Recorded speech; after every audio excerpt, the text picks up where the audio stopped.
Well,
good evening, everyone. This is Tom here. I'll be your host tonight on Cab Cre Wednesday.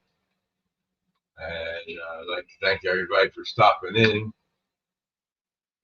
And rail artist Mike was here. He had to step out for a minute. He'll be back in a little while, he said. And Dwight Curley's here. Hey, Dwight, how you doing? Rick's Trains is here. Hey, Rick, how you doing?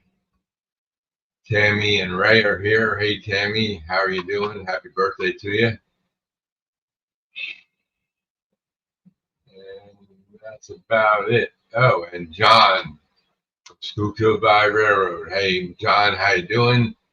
And Trackside Mike. Hey, Mike, how are you doing today? Oh, Floyd dropped in. Hey, Floyd, welcome. Glad to see you here. Yeah, so everybody wish Tammy a happy birthday. And coincidentally, today's my dog's birthday, too. He was born on this day in 2020. So he's 5 years old today. So he's been getting a lot of treats today for his birthday. So how's everybody doing today? It was in the mid 80s here today in New Jersey. Thanks, John. Yeah. I posted it on Facebook, and he got a lot of comments on there too. So that's how it is. So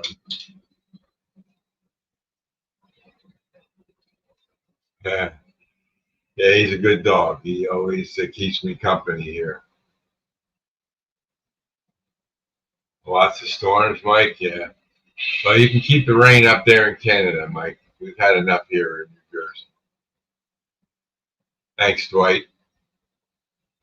So I just posted a video today. It was a short on the MTH engine that I converted over to soundtracks, and that was so that I can automate that train. The MTH the decoder, that Proto Sound 3, didn't work well with the automation stuff. Hey, Possum Bayou, welcome.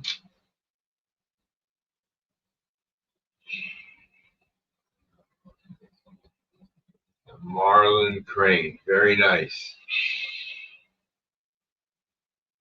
Good to hear that, Rusty. How's the weather down there? So I was working getting the subway system set up to be automated. Yeah, I saw that, Tammy. Thank you. And I was just getting it prepped, and I needed to get the reed switches in the subway system to work. So I was testing them, and I was rolling a car over the reed switch, and then I ran a test on the mini panel, and I saw the light flickering on the mini panel, so I know the reed switch was working. So I have 6 of them up there,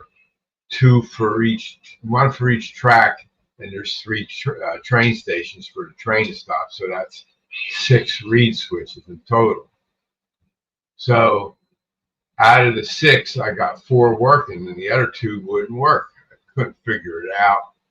And of course, they were in the hardest spot to get to. So didn't have no help to do it. And I was trying to go up there, put the car over top of the magnet, over top of the reed switch, then crawl under. Thanks, John. Keep on top of it. And then I'd go underneath the layout and look at the mini panel, and no light was flickering. So I pulled them out, and that's what these guys are. I don't know if you can see them. They're reed switches. And you put a magnet over that, and it closes it, and then you get a track. So I contacted the guy I bought these, and he said he was going to send me a couple extra. But then I was talking to my buddy with this automation project I'm working on, and he said, go check on Amazon. They have reed switches. So I went on Amazon, and I got a pack of reed switches. These were like $6 for 10 of them. So that wasn't bad. And I also bought at the same time an analog meter, because the digital readers don't read ohms properly, and unless you know which setting to put it on and everything. So this one here has ohms on it, and you just turn the dial to that. And up here in the green, I don't know if you can read that, but let me see. Let me see if I can get that indicator. On the green bar graph there, it's ohms. And when it's at 0, has the most resistance. And then when it goes down all the way to the other end here, it's open. So I got this, and then I tested these reed switches, and they work. So I said, well, let me put these reed switches in, because these are 3 millimeters by 7 millimeters. And they fit perfectly between the rails and the ties on code 83 track. It just slides right in. These here are a little bit bigger, and I had to scrape off the ties to get them to fit in there, and it was a pain in the neck. So these work. So what I did was I tested these before I put them up there, and they worked. So then I soldered a long wire onto here, tested them, and they still worked. So I had to put them in the track, and to get them into that spot was tricky. You know, I'm hanging there and trying to slide it under the track. It's not easy. So I got it in place, hooked it up to the wire that went all the way down to the mini panel, tested them, and they didn't work. So I'm going, I don't know what's going on here. So I took the wires off of the mini panel, 2 wires, and then I put my meter on it with alligator clips, and then I was touching the thing, but I couldn't see the meter. It was not long enough to reach. So then Barbara came over the other day, and then she helped me, and then found out that the wire all the way up to the reed switch down to the mini panel was good. So I put it back on the mini panel. Then when she was there, she was under the layout looking at the mini panel as I rolled the car over the magnet. Obviously, I wasn't getting it on the magnet when I was testing it myself. So got it on there, and then she told me the light was flickering. Then we went to the other one, did the same thing, and that one's working. So all the reed switches are working now. So, but I'd say I like these better because they're smaller and they fit right in between the rails and in between the ties. They just sit right there.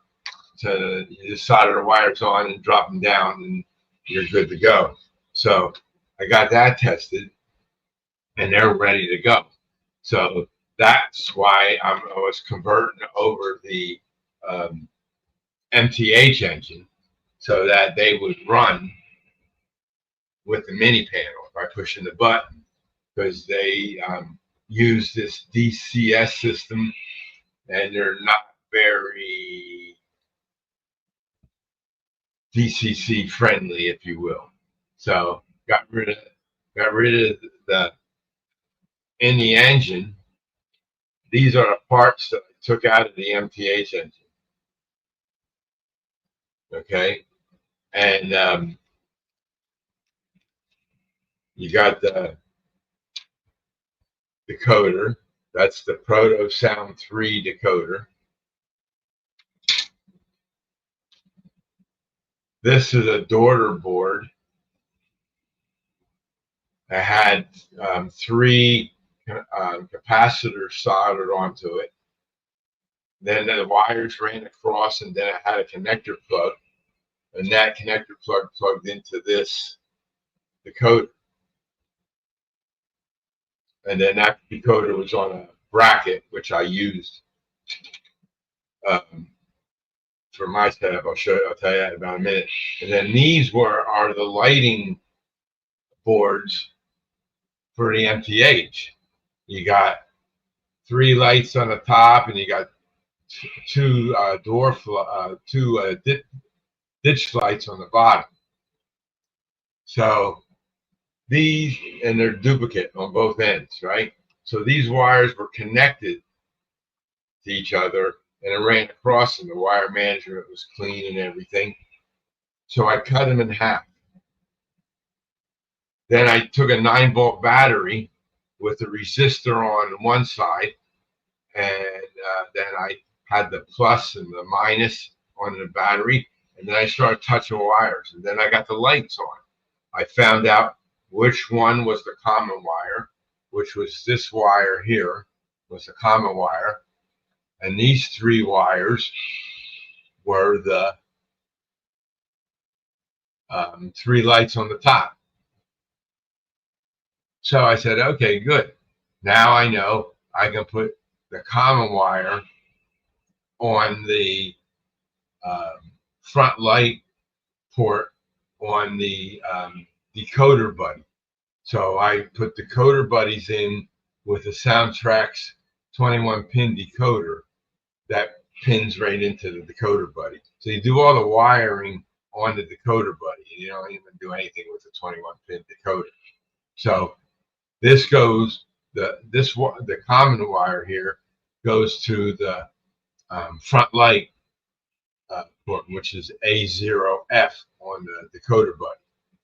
And then these 3 wires, I said I can tie these together, and then I want to have them all come on with the headlight button, right? So I tied them all together, and I put my battery tester on it, and then only one light of the 3 lit. So I took them apart, and then I had to do each one individually.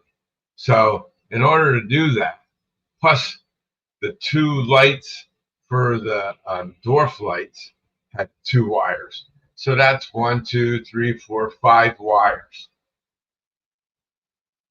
And these had to go on the U plus ports on the decoder buddy. So they, that was just too many wires. So I decided to abandon these and put my own LEDs in. So on the decoder buddy, you have a connector board that there's pins, you push down, and that's where you put all your lights. Hey, Randall, welcome. And so on that connector board, I had on the decoder buddy, I soldered all the right and left track wires, front and rear, onto the decoder buddy. The speaker wires were long enough to reach the decoder buddy. Soldered them onto the two speaker connectors on the one end of the decoder buddy. Well, you solder wires on the top of the connector board, and I had soldered them on, and I I started out with the front lights by putting my own LEDs in there, and I got them all wired up and connected, and boom, headlights came on. Great. Now the subway cars have two boards on the side that they're lit up, so I decided to put them on the headlights, the front lights too. So I got those wires figured out, soldered them on, turned on um, the system. My decoder went and the blue light on the decoder, which is supposed to be on all the time, was going off and on, off and on. It was weird. No blue smokes, no nothing like that. So I turned off the system, took the Sami 2 out. I took the connector board out. I was looking at it, and then what happened was a wire from the connector board happened to be touching one of the speaker connections. So it shorted it out a bit. So this box here headed back to Soundtracks. They're going to fix it for me. So what I did was I took a piece of Teflon tape, and with the connector board off, I covered up the connectors on the decoder buddy board itself. I covered them up, and then I put the connector board back in. Now anything that might be hanging from the connector board down won't touch those connections. I did that, hooked up the front lights, hooked up the ditch lights, tested it all out again, put the cover back on, tested all the lights, got the function keys working on all of them. Then I set up the CV settings in the engine, and I had all the CV settings that I wanted, and I was just a little bit unsure of the ditch lights. So I called up George at Soundtracks, and he helped me get the one CV setting that I had to make a different number. And now when the train powers on, the front headlights are on and the ditch lights are on. When the horn blows, the ditch lights alternate back and forth, and then they stop after a couple seconds with the horn playing. So that works. And then when I hit the reverse button on the engine, then the rear lights come on and the rear ditch lights come on. And then when the horn plays for reverse, then those lights alternate there. So all the CVs are set up now, and now it's working. So the other engine that I have, well, in order to get this engine to work, I had a second Soundtracks 21-pin decoder that was for the other engine. And I go, I don't want to put that in until I'm confident that this board is properly done, right? So instead of having all the wires all over the place, before I put anything in it, I decided to put heat shrink on all of my solders. So all the light wires that didn't get directly connected to the buddy board, they were kept connected with a splice. So I had to put heat shrink on all of them, so they were all covered. So then when I had this to test, I had a couple of ESU decoders that I took out of engines that I replaced with Soundtrax decoders. I put that on the buddy board, and the engine powered up, and I had headlights, but I couldn't move the engine or anything. So I didn't know what address that ESU decoder was. I forget what engine that came out of. So I just did a factory reset on it. It took it, made it address 3, so I was able to move the engine, blow a horn, but I couldn't get the ditch lights to work with the ESU. And that's one thing I don't like about the ESU decoders. They're not easy to set up ditch lights with, where Soundtrax, boom, boom, boom, a couple CV settings, and you have the ditch lights the way you want them. Even if you don't want to automate them, you can just hit the function key and the ditch lights come on, and you can do one at a time and all that kind of stuff. But with the ESU decoder, I don't know what function key it could be. It's something different with that. So I don't know. But anyway, so that's what I did. And so it was a slew of parts that I had to take out. And I only put in a decoder buddy and a 21 pin Kasami 2 decoder, which are not very big decoders. They're only like about that long and maybe that wide. So, or that wide, maybe, I don't know, like a 5/8 of an inch thick wide, and then maybe an inch long, inch and a half, inch and a quarter, something like that. It's not very big. And then 21 pins, when you put it on a decoder buddy, you got to put it on upside down. So that when you push on the board, on one side of the board, there's a 21 pin connector on it. You would think, oh, that's what you push down on. No. There's 21 pins underneath on the bottom center side of the board. That's what you push down through, and then the pins come through that connector. So that was a problem I had originally with the decoder, but I didn't know which way the board goes on. So I figured that out.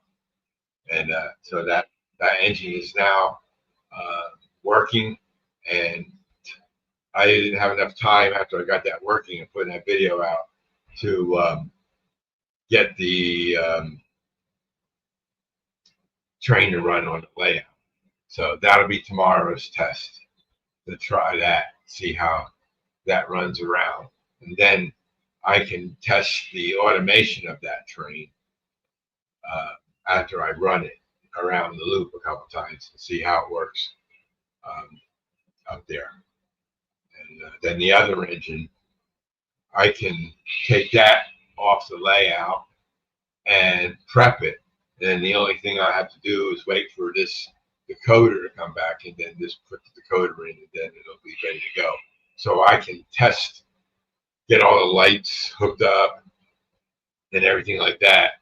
And then I'll have that ready to go when the decoder comes back from Soundtrax. This box will get shipped out tomorrow.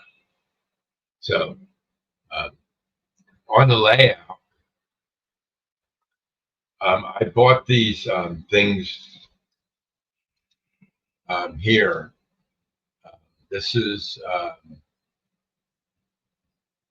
let me put it there, Model Train Technology Sound Controller. I don't know if any of you guys seen this thing. It has 4 tracks on it. It has an MP3 player, inside the container.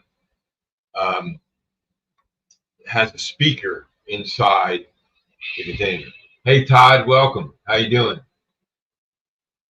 And it has 4 tracks, as I said, and then it has 5 connector pins on the one side, has a volume control, and an LED light.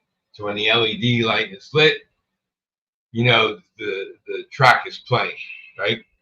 So I put this at the train station,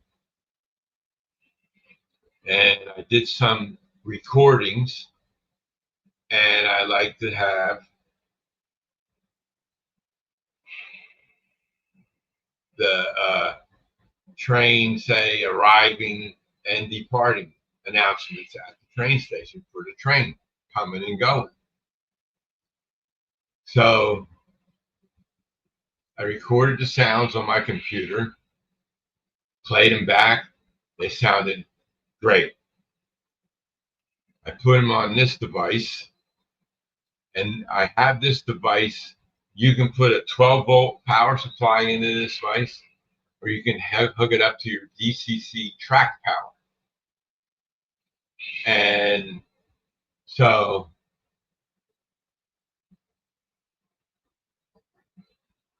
okay, just checking to see if anybody was asking anything.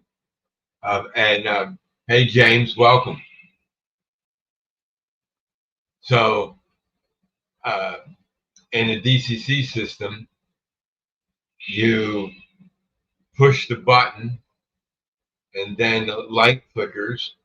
And while it's flickering, you go on your controller device and select a turnout address that you're not using. For example, I put in 901, and then 901 is track 1, and then it goes for a total of 4 addresses: 901, 902, 903, and 904, right? So I put a file on the TF card that plugs into this device. You take it out, you put it in your computer, you copy the files over, and then you rename the files 001, 002, 003, 004. Now, these cards hold up to 32 gig, I guess, something like that. So you can have a lot of files on there, but it only reads the files with those first characters in the name. So you can have others on there. You can flip-flop them around if you want to, or whatever, stuff like that. So what I did then was, then what you do is you go on your controller. Mine's a Power Cab. I select accessory 901, and I do a 1. And normally it's closed. 1 opens it, and then 1 plays the track. So it plays the sound. Well, the sound wasn't very loud. Now, when you have 15 engines on your track idling or running, you won't hear these sounds. Too low. So that's problem 1. Problem 2 was, for the subway system, I'm going to have a sound playing background noise, like people moving around, train noise, stuff like that. It's all background noise. That plays continuously. It loops and loops and loops. It plays continuously. Now, when a train comes in, it's going to make an announcement, and that's called an interrupt. So what happens is I select 904 as an address and say 1, and that plays the continuous background noise, right? Then I do 902, which is the train coming in announcement. And what happens is it stops the background noise, but doesn't play the announcement. So I contacted Mild Trains Technology and explained the problem. They said, okay, you need to do this test. So the test was to hook it up to a 12-volt power supply and put push buttons in there. Well, the push buttons, you have to hold them in to get it to work. So I put a toggle switch on and off, and that worked. So I told them that here's what my results are, and it worked. And now they're investigating that problem. So those are the two major problems I have with this, and I'm disappointed that it doesn't work. When I watched the video on YouTube, it sounded good to me on the video. But what's nice about it, it also has a jack that you can plug an external speaker to. So I'm just wondering if I can get an external speaker, but all the ones that I can find are USB powered. And I don't want USB powered because I got to run a USB cable all the way down, up to the third, to my fourth level subway system. I don't want to do that. So I'm trying to find this. I need 3 speakers, one for each station, not real big ones, maybe a 4-inch one or a 5-inch one at the most. And then I can mount it under the layout, and then that'll have a volume control on it and stuff like that. So that's what I've been trying to research to get them to work. So those are the questions that I asked them, and I'm waiting for a response from them. So that's what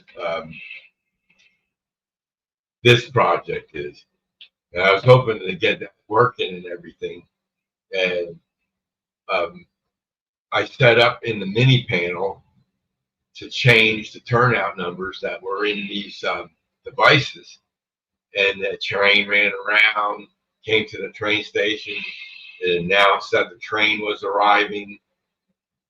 And then when it departed, it says, next station is blah, blah, blah, all that good stuff. It all worked, but it wasn't loud enough. And that was just with one train running, and that was the scale train engine running.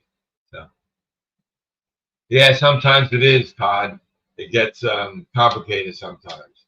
So that's what I'm troubleshooting, and hopefully they'll come up with another idea on what I can do, and to get the speakers to work.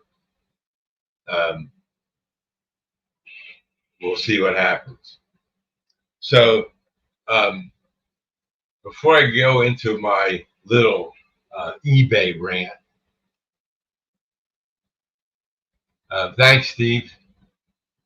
Yeah, I'm getting there. It's there's a lot. I got a lot more to do on it, but as I was working and closing it up, I had to open it up because I was having a little problem. And then when I glued one in place, then the train came around and hit the side of it, so I had to move it around a bit. So it's a lengthy process to get it all closed up, but it'll be closed up, soon enough. So what was I saying? Oh, yeah, before I get to my eBay thing,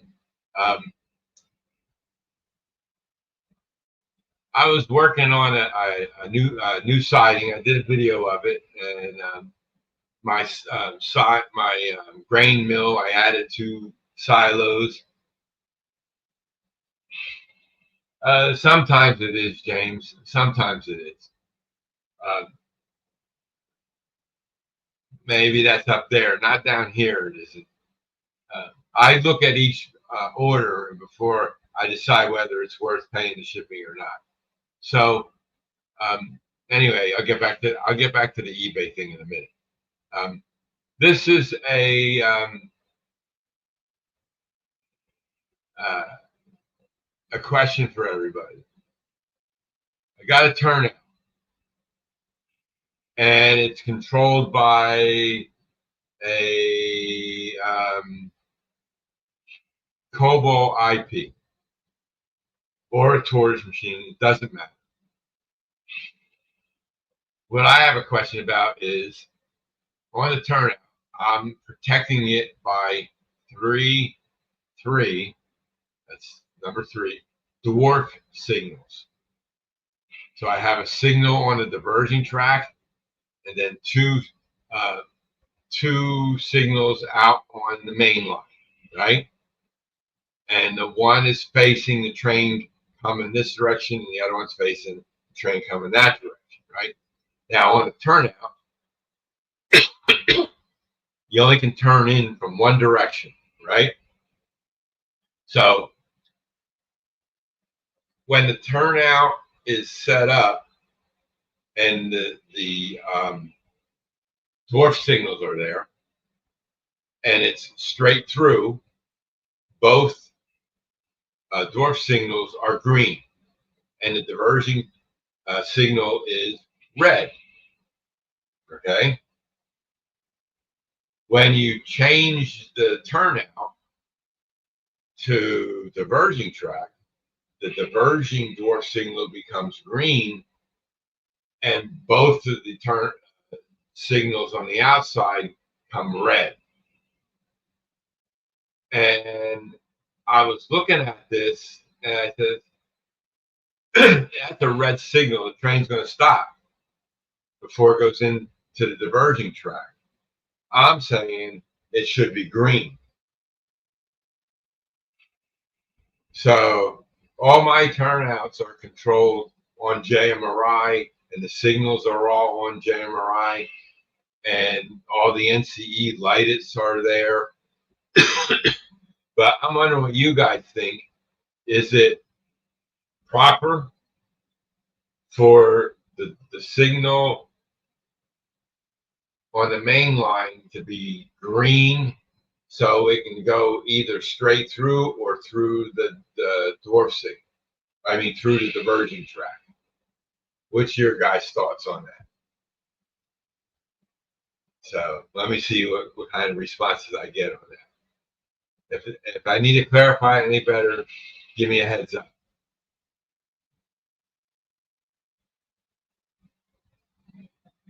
Because all my turnouts are all controlled by dwarf signals, and they all do the same thing. 2 main lines. Yeah, you don't use signals. Yeah, well, that's okay, James. Someday you may.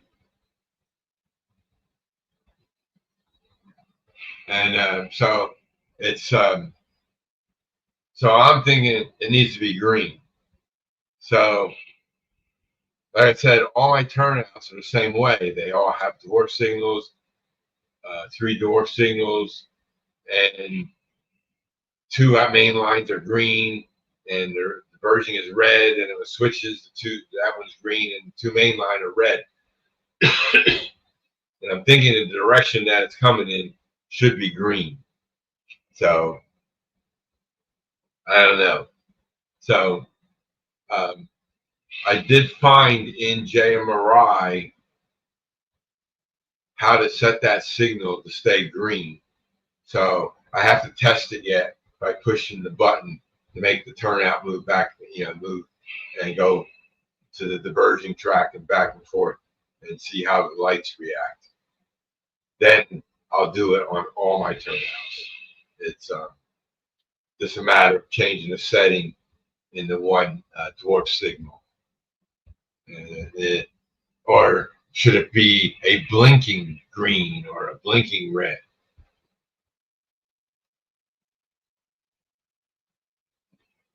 Yeah, there you go, Todd. If it's a diverging track, James wears his red hat. If it's straight through, James wears his green bucket hat.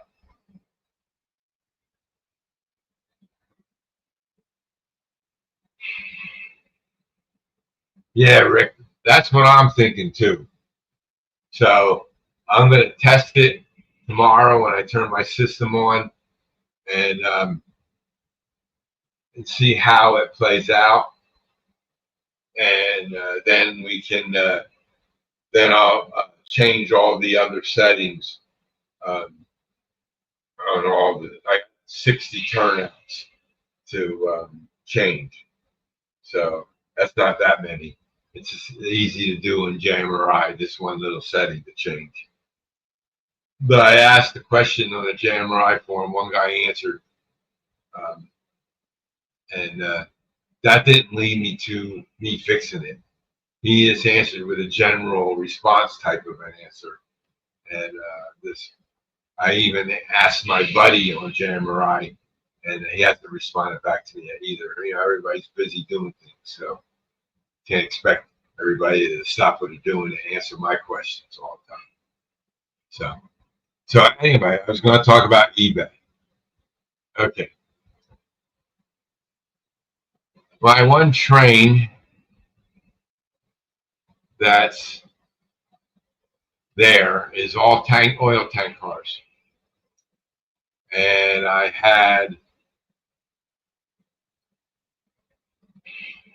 um,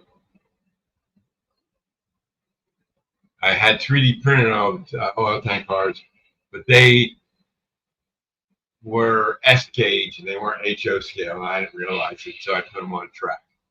So I said they were just too big, so I took them out, and I started putting in all the cars that I had bought in that train shows. Some of them I had, so the train is building up. And I was on eBay the other day, about a week ago actually, and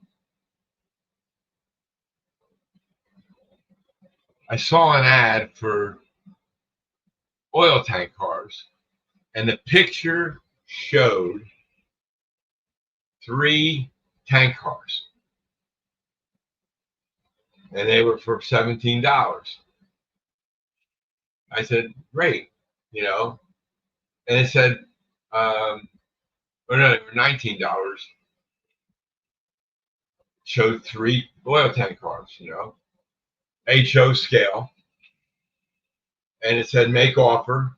So I made an offer, and he accepted my offer. And I says, oh, I see you have 2 more of these sets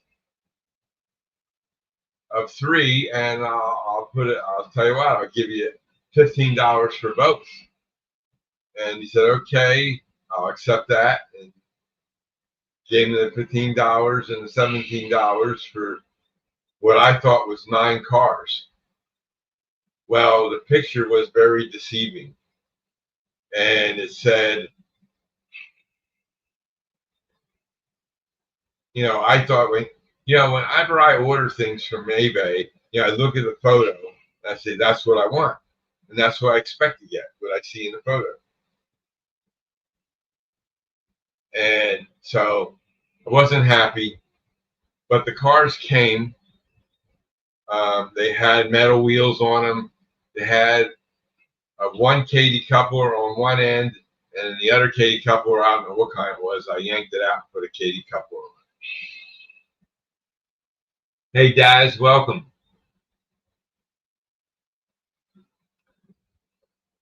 Thanks for stopping in. So I said, that's how I was a little disappointed when they came. They came actually early in the mail. They weren't supposed to be here until this Saturday. They came yesterday. When I opened them up, when I got the package, I said, boy, that doesn't look right. And I thought maybe it was a kit of 3, but no, they were 3 solid cars. So there they are right there. I don't know if you can see them, but they're 3. They're less than 40 foot. They're like 38 foot or something like that. And they weighed properly. I didn't have to weigh them down or anything. Just had to change 1 coupler on each car, so that wasn't too bad. So I added them to my JMRI cars table, and I just got to put them up on the layout and run that train around, make sure they don't derail or anything. So I used my coupler hose tool and fixed the couplers so they weren't low, stuff like that. So that's what I've been doing, and that was my biggest concern when I got the package. I saw that it's only 3 boxes. I said, "Wait a minute, where's the rest of it?" And then I messaged back the shipper or the seller, and I told him, "Hey, I was expecting 9 of these things. Your photo is deceiving." And he replied back, he was sorry. That was the only photo he had. He was showing all 3 of them. So this communications, I guess. But I even told him when I sent him the message, I'll buy the other 2 sets. I didn't say 2 cars. I said 2 sets. That should have been a clue to him. Hey, I'm expecting sets, multiples, right? Well, unfortunately,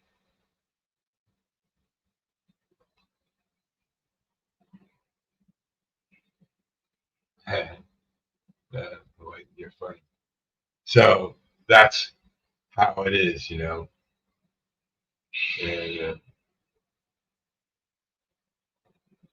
so I've just been playing around here and getting things ready. And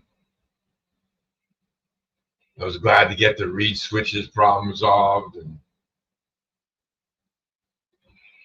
I'm glad I got that MTH engine converted. That was a big thing. And the sound system, not happy with that. But what are you gonna do? But I may have uncovered a bug in their firmware or code, so that'll help them out. Maybe they should give me a discount on the next order or something.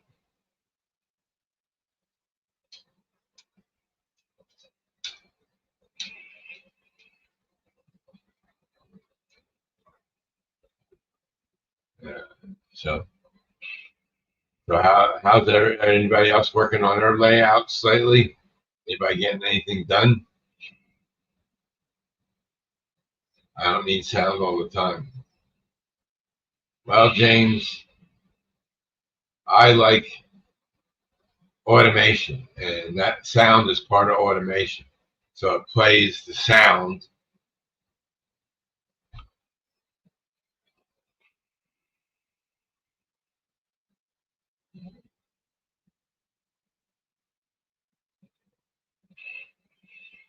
A pedestrian bridge, a car pedestrian bridge.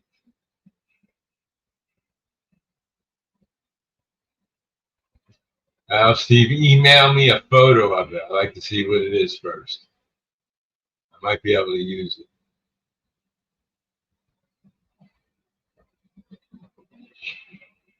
Well, I live in New Jersey, Steve. Where are you located?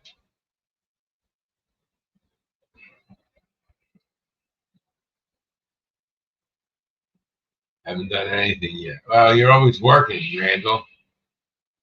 Oh, you're in Brooklyn. Oh, okay.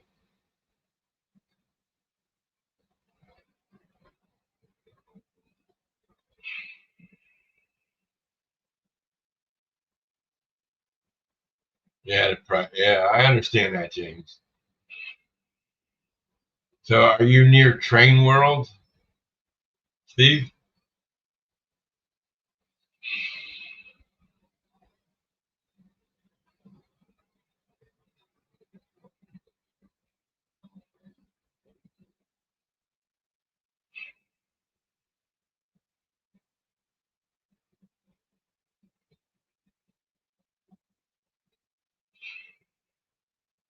Working on your turbo staging track, James? Yeah.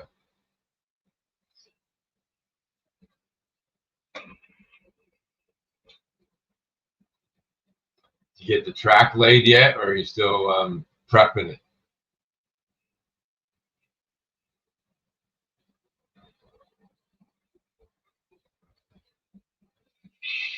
That's right, Randall. I remember those days.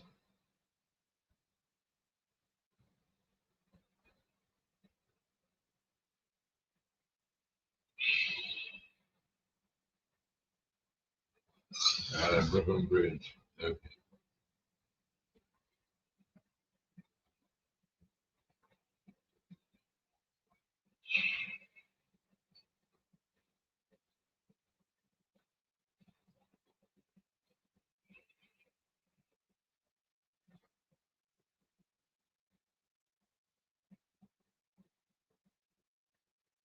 Sounds good, James. Rick tore off the rock wall fascia, starting to look bad. I'm bumping it all the time. Yeah, I know how that is.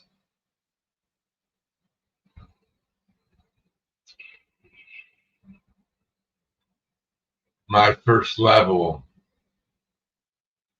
that's the trouble with foam.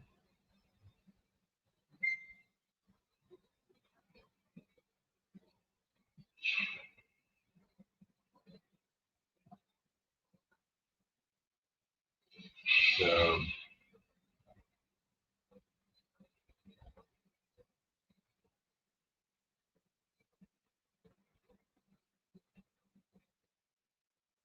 going to one spare EB1 breaker for power. Yep.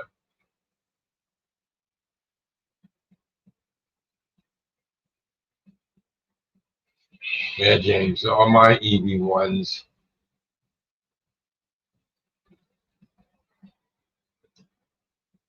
the power from the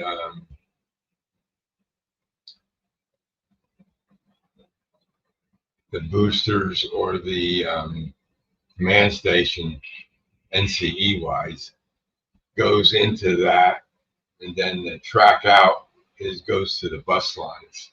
That's how I have mine set.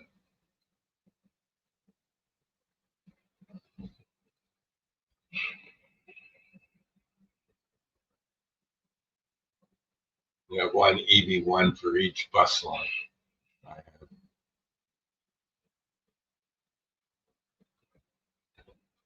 And then the other um, NCAR10s have their own EB1.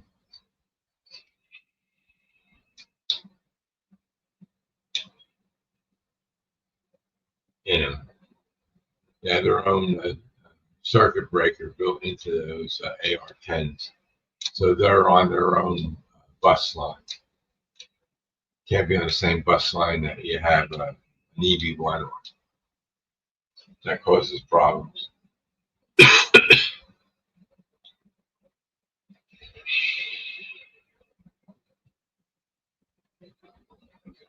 Yep.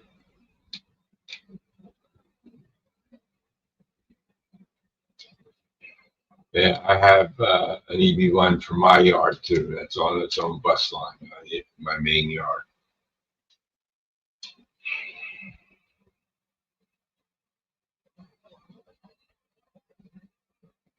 Hey, Mike, welcome. It's not morning yet, but it must be morning over there.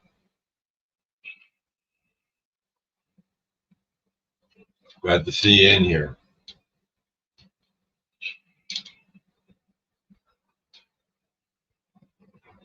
So,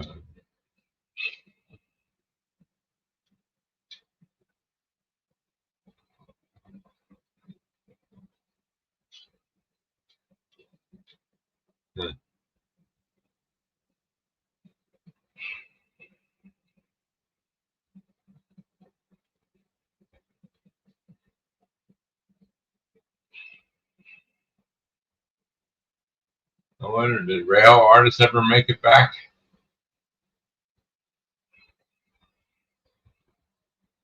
I didn't see him.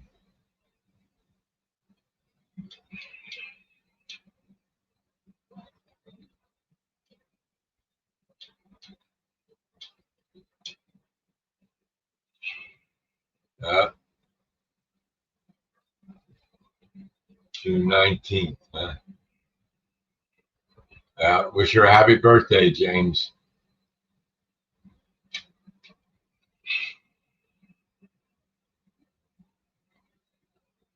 Yeah, if they're all isolated areas, best to have a separate EV1 for them, James.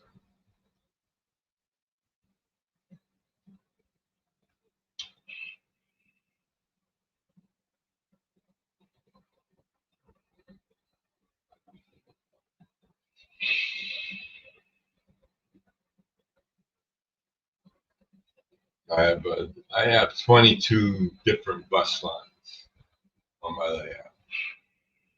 Three of them are accessory bus lines,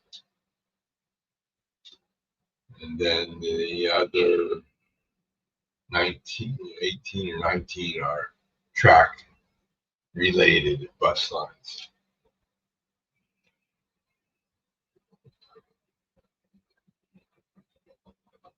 The wiring be a fall project. Yeah.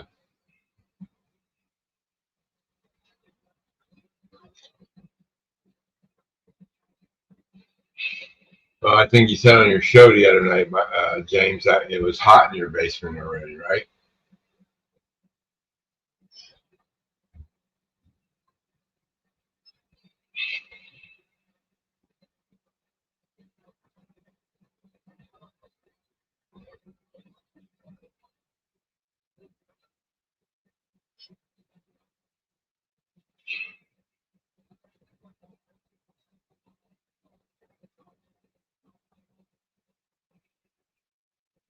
Yeah, it's a lot of wiring here, Rick.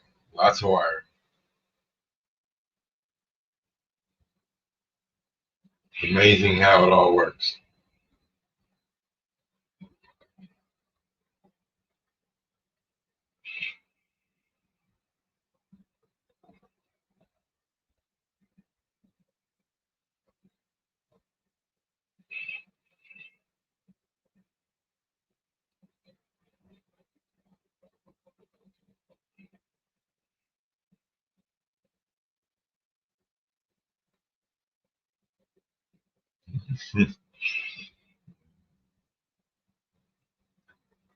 So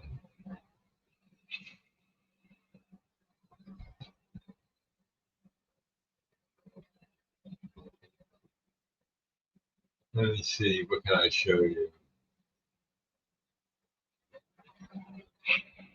Uh, Maybe next week I'll have some trains running. Finally, we'll see.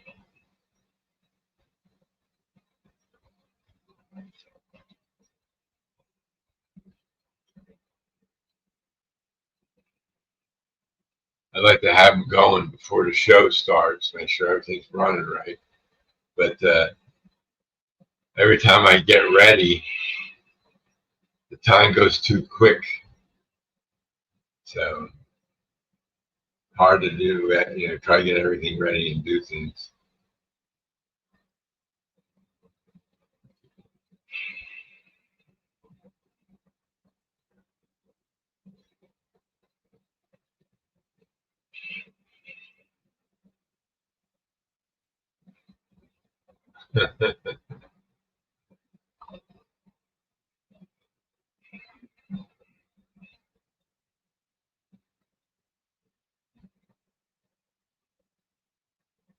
Yeah.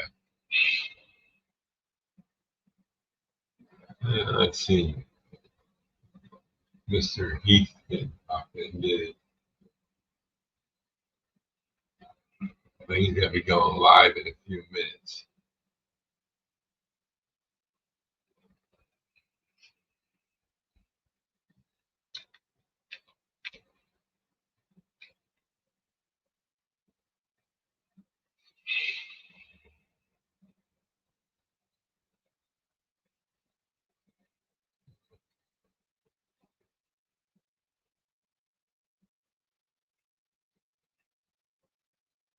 He wasn't that called government work when you got things from work to use at home?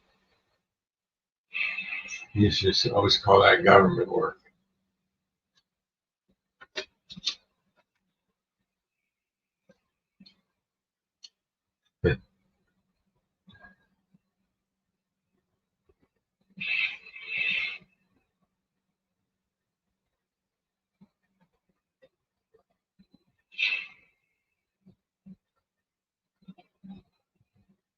Oh, he's not doing his live show tonight?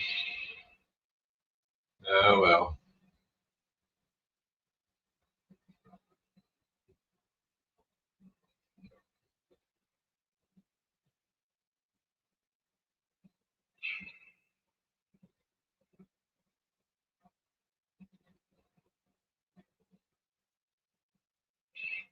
No.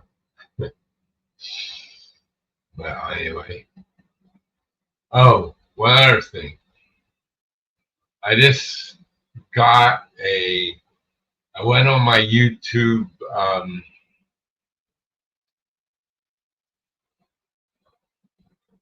studio today,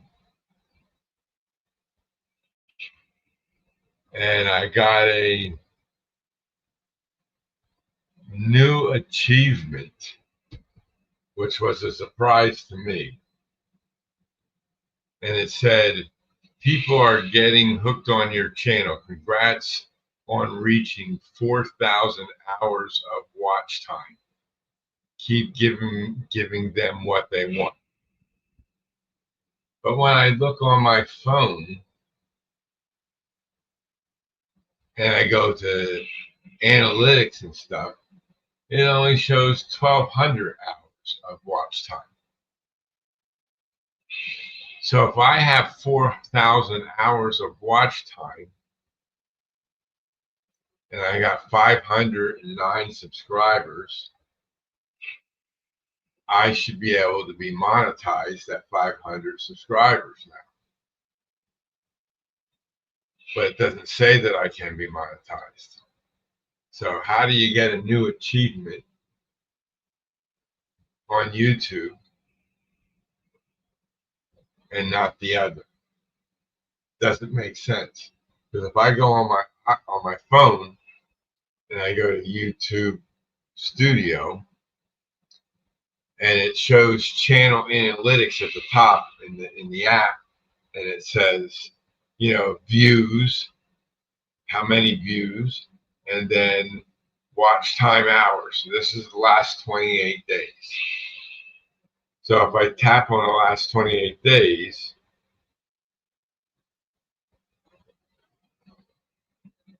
well, on the iPhone, you can't change when you do it on the computer. Well, neither do I, James, but I'm just saying that you get in an achievement, and 4,000 hours is what you need when you reach 1,000 users. Because 3,000 hours is what you need for 500 users. Okay? And when you go to analytics, you can't change the amount of time. It's just the last 28 days on the app. But when you do it on your computer and you go to Studio there, you can change the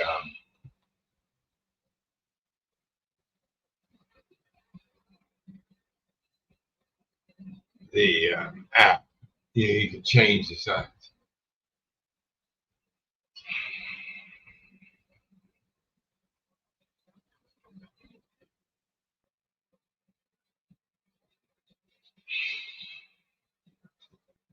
Well, James, I worked on the high tension power lines back when I was a younger man.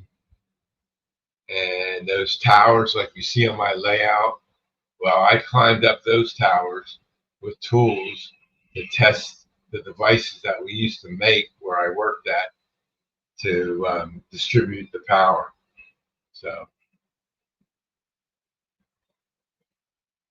I was like 100 feet off the ground sometimes. Had protective equipment on, so I wouldn't get electrocuted and stuff. It was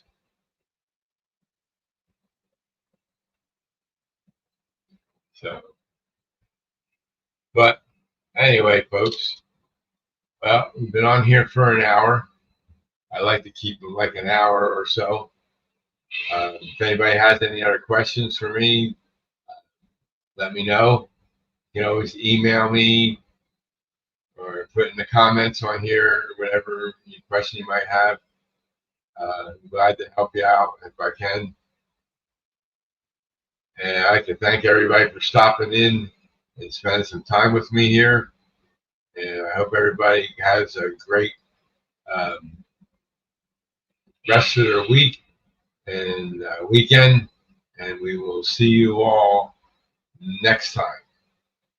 So good night, everybody, and everybody take care, and we'll see you again soon.